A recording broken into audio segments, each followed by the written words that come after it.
Welcome to all my dear students in our nuclear physics series. From some previous videos, we are studied about the radioactivity, that means radioactive decay. In that radioactive decay, we are see the alpha particles, beta particles and gamma rays. But still we are going to interested about studied the alpha particle as well as the beta particles. I think our beta particles decay we are shortly covered, not in all deeply, because these are in a wide of a range. They are not in a small range, wide of range. From that we are studied a very little bit topics. Not all topics which are included in the beta decay. We studied just only the topic which are included in our syllabus.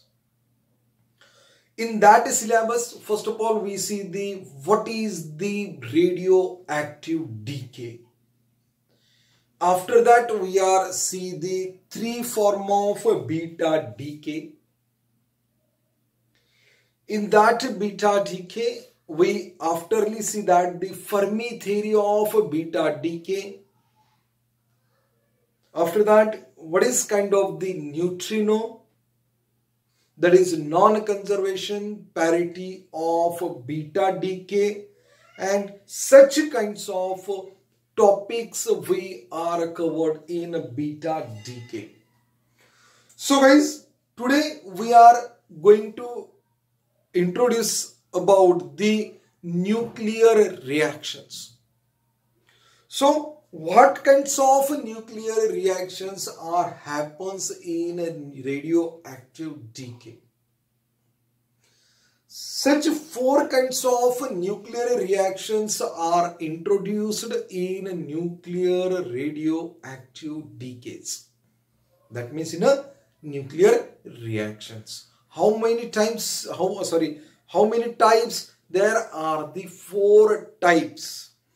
The fourth one was very different. So basically, whenever we are going to study it properly in a different books, we search that is the three types only. First one, that is the scattering nuclear reactions. Another one, that is the pickup reactions, and third one, that is the stripping reactions. So in case that is the pickup or stripping reactions, these both reactions are similar, more similar to each other, max similar to each other. Whenever we are studied deeply one by one, at that time we understood very well the how much they are similar to each other. And depending upon the second and fourth, the last one was introduced, that is the compound nuclear reactions. The word that is compound, this word says you that is the compound of that nuclear reactions. So first of all, the type of nuclear reactions are classified on the basis of projectiles. We know what is the projectiles, what is the projections. We see, I think in a classical mechanics, that is the what is the projectiles and such kinds of these things. We already studied with the projectiles. Flight motions and such kinds of that things are all introduced in the classical mechanics in our basic studies. That's 11, 12, also the BSc level. So I am not interested to more explanation about the projectile used. So what I say, the types of nuclear reactions are classified on the basis of the projectile used. जो भी projectile used है, उस projectile used के basis के ऊपर आपके nuclear reaction depends है. So जो particle detected हो रहे हैं, the particle detected and the residual nucleus, ये दोनों जो है कौन कौन से, that is the particle detected which is comes from that the nuclear reactions as well as the residual nucleus, ये दोनों के दोनों एक प्रोजेक्टाइल यूज्ड को लेके यहां पे स्टडीड करनी है। तो जो टाइप्स निकल के आ रहे हैं न्यूक्लियर रिएक्शंस को लेकर, तो फर्स्ट वन है ये scattering, second one that is the pickup reactions, pickup reaction, ये word says more about the type of nuclear reactions. Another one that is the stripping reaction, stripping reaction, strip होगा वहां पे reactions को लेके। And last one that is the compound reactions, and last one that is the compound reaction. These four types of reactions are completely based on the projectile used. ये जो चारों के चारों जो रिएक्शन है, these reactions is on projectile used. इसके ऊपर ये जो है ये इसके ऊपर बेस कर रहा है। न्यूक्लियर रिएक्शंस के जो भी टाइप्स है वो सारे के सारे टाइप्स किसके ऊपर बेस कर रहे हैं?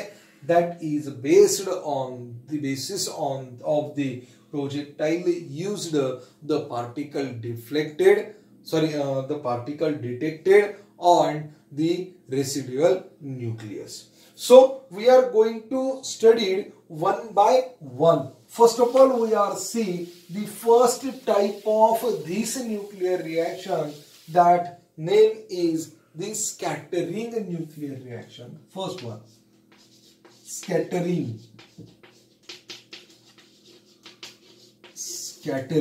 nuclear reaction, scattering nuclear reactions. अब स्कैटरिंग न्यूक्लियर रिएक्शंस क्या होती है? इस स्कैटरिंग न्यूक्लियर रिएक्शन के अंदर हमें एक तो इलास्टिक स्कैटरिंग देखनी होगी, और जो दूसरी निकल के आएगी वो होगी in elastic scattering,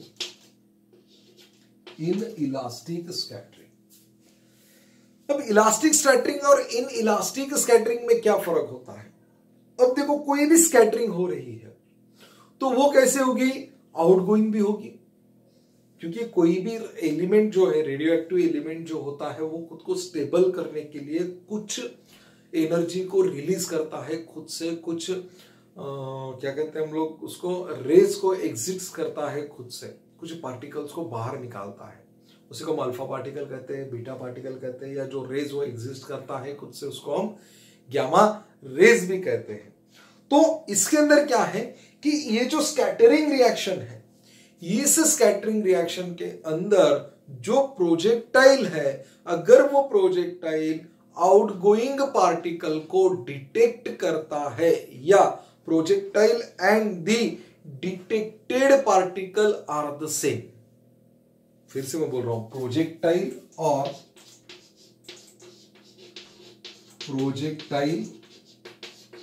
and detected particle, detected यानी कौन से? जो कि आउटगोइंग है, जो कि कैसे है?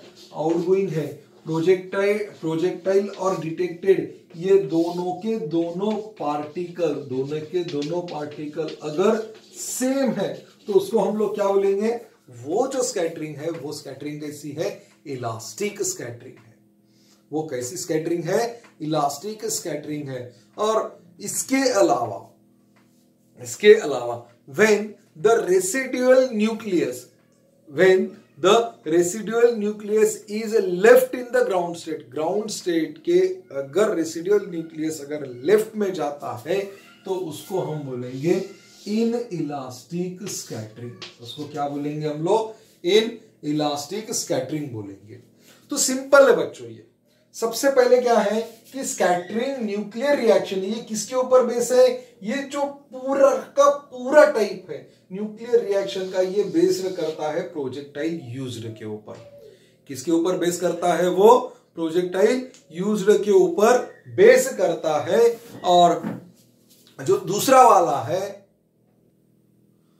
तो जो दूसरा टाइप है ना, तो वो भी हमें यहां पे देखना होगा, जो कि निकल के आ रहा है हमारा पिकअप रिएक्शन।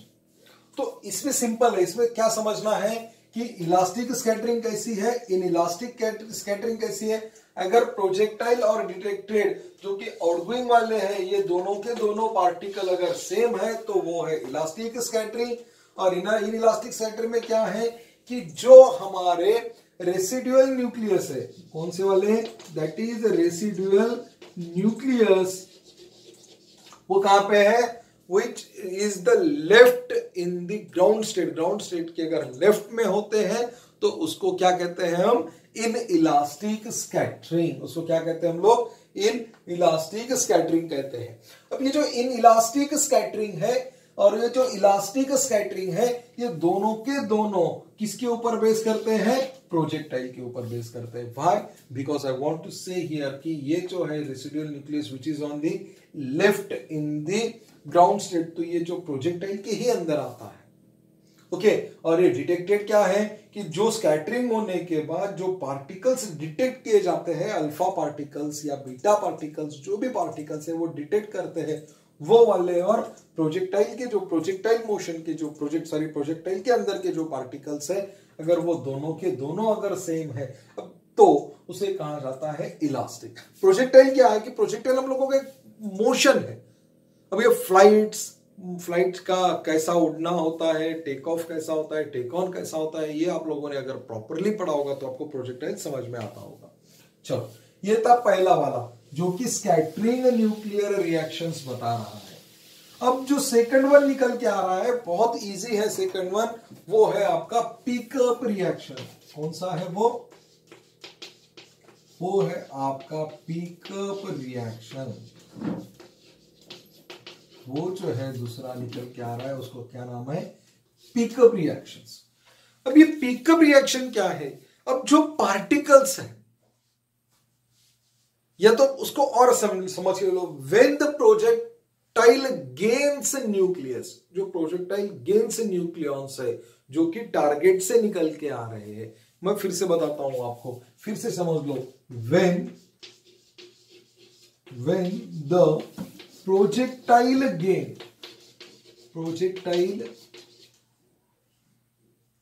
गेन्स कहां से आ रहे हैं, फ्रॉम कहां से आ रहे हैं, ये प्रोजेक्टाइल गेन्स कहां से आ रहे हैं, फ्रॉम दी टारगेट। ये कहां से आ रहे हैं, आपके टारगेट से आ रहे हैं। और जो न्यूक्लियर रिएक्शंस होगा, ये न्यूक्लियर रिएक्शन क्या रेफर करेगा कि आपकी रिएक्शंस कैसी है, पिकअप रिएक्शन है। देखो पिकअप कर रहा है, वो क्या कर रहा है, पिकअप क्या है, प्रोजेक्टाइल गेन्स को पिकअप कर रहा है, कहां से, टारगेट से। जो टारगेट से आ रहा है उसको क्या कर रहे हैं, वो गेन कर रहे हैं, पकड़ रहे हैं उसको, कहां पे, प्रोजेक्टाइल के पास। उसको ये प्रोजेक्टाइल मोशन ऐसा है, समझो कोई भी पार्टिकल ऐसा आ रहा है, ये टारगेट है आपका, जैसे ही वो इधर से आएगा उसको क्या कर लिया जाएगा, पिकअप किया जाएगा। उसको क्या किया जाएगा, पिकअप किया जाएगा। That is called as the pickup reactions. Simple है, when the projectile gains of nucleons, projectile gains of nucleons from the target. Projectile gain किसका, न्यूक्लियॉन्स का। प्रोजेक्टाइल गेन न्यूक्लियॉन्स, ऑफ नहीं होगा यहाँ पे, sorry, projectile gain nucleons from the target. जो भी projectile gain nucleons होंगे कहां से, टारगेट से, उसको क्या कहा जाएगा, हमें पिकअप रिएक्शन कहा जाएगा। इसका एक सिंपल एक्सप्लेनेशन मैं आपको देगा। ये जो है O16-8, वो क्या है, 16-8। अब इसके अंदर से जो भी पार्टिकल से निकलेंगे, टारगेट से जो भी पार्टिकल से निकलेंगे, अब हमें पता है कौन से है वो, 2H1 3H1। अब ये जो है, ये क्या होगा, अगर ये इससे निकल जाते हैं तो जो नया वाला पार्टिकल निकल के आता है वो होगा 15O8। व्हाई, बिकॉज इसने क्या किया कि जो टारगेट है उस टारगेट से आने वाला जो न्यूक्लियॉन्स है, उस न्यूक्लियॉन्स को गेन कर लिया। उसको क्या कर लिया, यहां पे उसने गेन कर लिया, उसको पिक कर लिया। That is called as the pickup reactions. उसको क्या कहते हैं हम लोग, पिकअप रिएक्शन कहते हैं। अब पिकअप रिएक्शन हो गया, उसके बाद जो थर्ड वन आ रहा है, that is called as the stripping reaction. Strip करना, देखो बहुत इजी है ये। थर्ड वन कौन सा है? That is stripping reaction.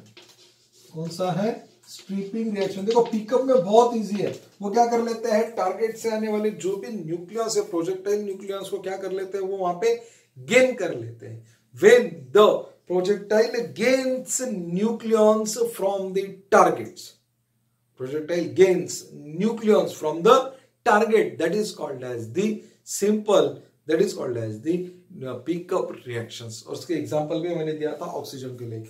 चलो ठीक है, अब सेकंड वन देख लेते हैं, स्ट्रिपिंग। अब इसके अंदर क्या है, जो प्रोजेक्टाइल लॉसेस न्यूक्लियॉन्स है टारगेट के, टारगेट न्यूक्लियस के जो भी प्रोजेक्टाइल लॉसेस न्यूक्लियस है वो आते हैं हमारे स्ट्रिपिंग रिएक्शंस के अंदर, स्ट्रिप हो जाते हैं, वो स्ट्रिप हो जाते हैं। आगे समझ में बहुत इजी है। स्ट्रिपिंग रिएक्शन में क्या होता है, in this type the projectile losses nucleons to the target.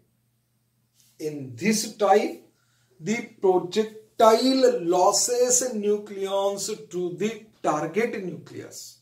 It's a very very simple, मैं आपको लिख के समझाता हूं फिर से इसको। In this type projectile losses nucleons, projectile losses nucleus to the target nucleus, to the target nucleus।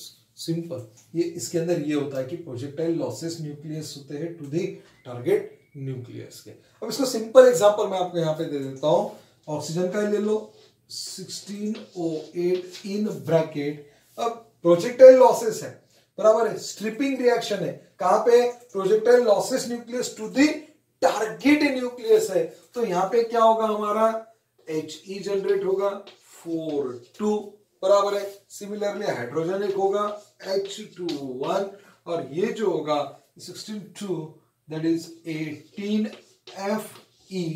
18Fe sorry ई नहीं आएगा, 18F9। ओके, ये होगा आपका स्ट्रिपिंग रिएक्शन।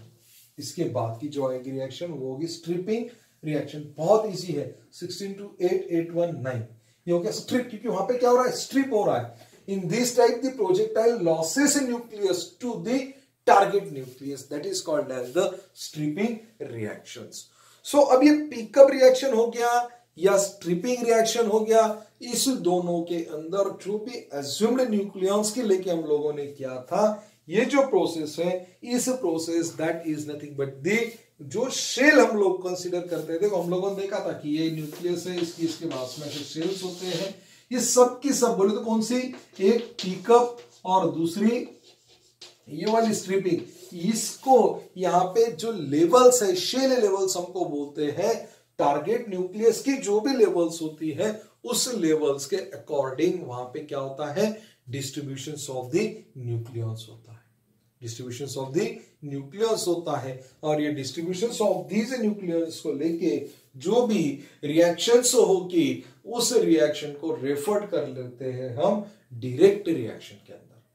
देखो सिंपल है, डायरेक्ट रिएक्शंस में कैसा होता है और ये दोनों में क्या होता है। मैंने क्या बताया कि स्ट्रिपिंग और पिकअप ये जो दो रिएक्शंस है, इस this reaction is assumed that the nucleus it is assumed that the nucleons involves in the process enter or lose the target nucleus।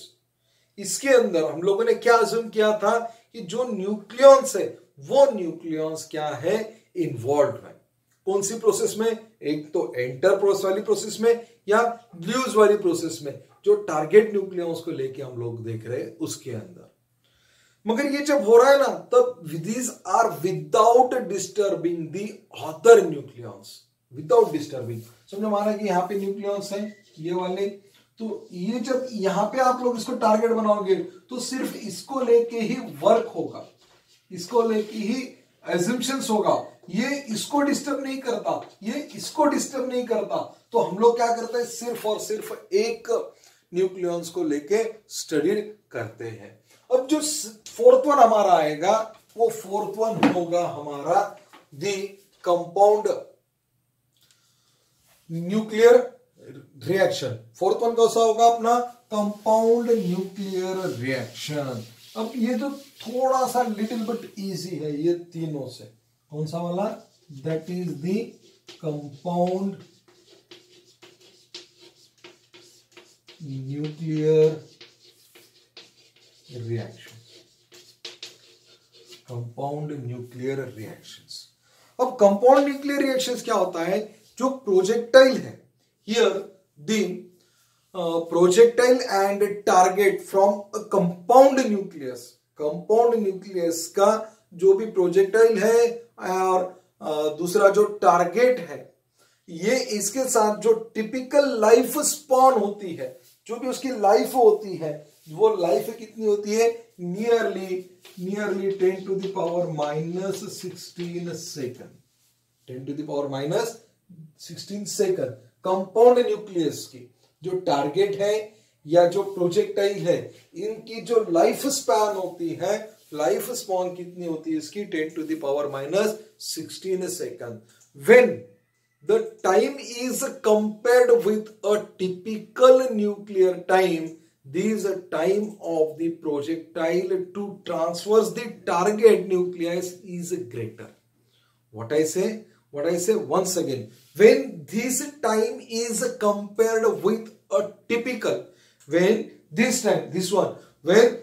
time taken by the projectile, और इसको simply समझ लो, चलो छोड़ो इसको। क्या है यहाँ पे कि ये जो कंपैरिजन है, टाइम कंपैरिजन, जो हम लोग इसको और जो टिपिकल टाइम को लेते हैं, न्यूक्लियर टाइम को लेते हैं, टिपिकल कौन सा वाला भी। अब ये क्या कर रहे हैं हम लोग? न्यूक्लियर डीके के बाद रेडियो एक्टिव डीके देख रहे हैं। रेडियो एक्टिव डीके के और जो नॉर्मल वाला जो टिपिकल न्यूक्लियर है, इन दोनों का जब हम लोग टाइम देखते हैं तो इसके अंदर जो प्रोजेक्टाइल का जो टाइम है, वो टाइम कैसा होता है? ट्रांसफर होता है उस टारगेट को, और वो टाइम बढ़ के आता है आपका 10 to the power minus 22 second. कितना निकल के आता है वो? 10 to the power minus 22 second. And in the case of the direct reactions, और ये किस में होता है? आपके डायरेक्ट रिएक्शंस में होता है। So we easily concluded that the decay of compound nucleus does not depend on the way it was formed। वो कैसे फॉर्म होता है इसके ऊपर उसका टाइम डिपेंड नहीं होता है। ये सिर्फ और सिर्फ उसके लाइफ स्पॉन को लेके वो क्या करता है? उस टाइम को एक्सप्लेन करता है। So it is simple way to understand the compound nucleus. अब ये जो कंपाउंड न्यूक्लियस है, वो क्या करेंगे हम लोग और थोड़ा सा डिटेल में देखेंगे। तो कंपाउंड न्यूक्लियस के रिलेटेड हम लोगों ने क्या देखा था कि ये जो कंपाउंड न्यूक्लियस है, which is does not depend on the way it was formed, वो किस तरह से फॉर्म हुआ है उसके ऊपर वो डिपेंड नहीं है। वो क्या बता रहा है कि जो प्रोजेक्टाइल ट्रांसफर्स कर रहा है खुद का time, the time taken by the projectile it transverse the target nucleus, वो कितना है? 10 to the power minus 22 second. और जो न्यूक्लियस है, कंपाउंड न्यूक्लियस, उसकी जो टिपिकल लाइफ स्पॉन है वो कितनी है? 10 to the power minus 16 second. तो जो प्रोजेक्टाइल से लेके प्रोजेक्टाइल ट्रांसफर कर रहा है खुद को किसमें? टारगेट के अंदर, तो उसका जो लाइफ स्पॉन बढ़ के आ रहा है वो कितने से बढ़ के आ रहा है? -4 से बढ़ के आ रहा है। तो ये -6 से बढ़ते आ रहा है, तो ये -16 था, ये -22 था। So guys, it is all about the nuclear reactions. So guys, I think ये थोड़ा सा पेचीदा था, लेकिन हम लोगों ने जितना इजी इसको समझने की कोशिश की उतनी ठीक है। और अगर कुछ दिक्कत आती है तो बता देना, रिपीट हो जाएगा ये लेक्चर, क्योंकि इसके अंदर मुझे पता है कि थोड़ा सा कहीं तो अगर आपको कंफ्यूजन होगा स्ट्रिपिंग में या पिकअप में उसके रिएक्शंस के लेकर, तो मुझे बताओ, मैं सिर्फ और सिर्फ उस रिएक्शंस को डबल से लूंगा। So guys, thank you so much to watching this video and enjoy your day.